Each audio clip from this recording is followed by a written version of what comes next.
আমি শঙ্কর মাছ বানাবো। এই শঙ্কর মাছ পেয়েছে, শঙ্কর মাছ বানাবো। একটুখানি লেবু দিয়ে দিলাম, গন্ধটা যেন না লাগে, তার জন্য লেবু দিয়ে দিয়েছি। কিছুক্ষণ থাকে, 5 মিনিটের মধ্যে মতন থাকুক লেবু দিয়ে। তারপরে একটু জল দিয়ে ধুয়ে নেব, ধুয়ে দিয়ে তারপরে গিয়ে মাখবো। পেস্ট করে নিচ্ছি। পেঁয়াজ কুচিয়ে নিলাম আধখানা, রসুন দিয়ে দিলাম,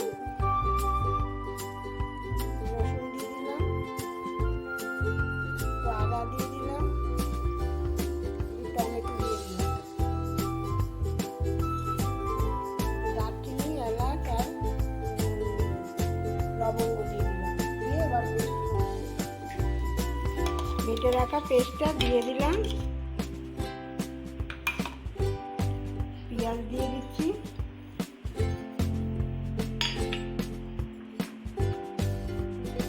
নুন দিয়ে দিলাম, চামচ নুন দিয়ে দিয়েছি,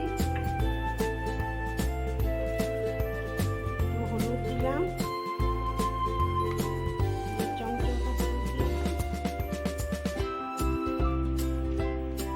ঝাল হবে বলে একটু লাল লঙ্কা দিয়ে দিয়েছি,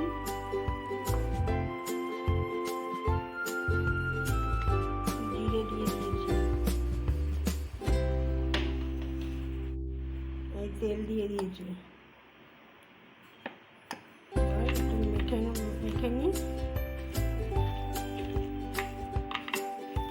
কড়াইতে তেল দিয়ে দিয়েছি, তেলটা একটু বেশি লাগবে একটু।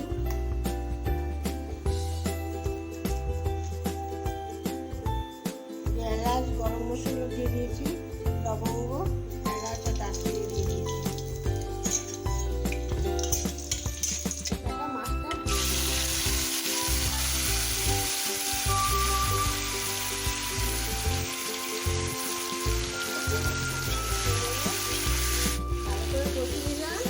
জল দিয়ে দিলাম সেদ্ধ হওয়ার জন্য। গরম মশলা একটুখানি গুঁড়ো জল দিয়ে ভিজিয়ে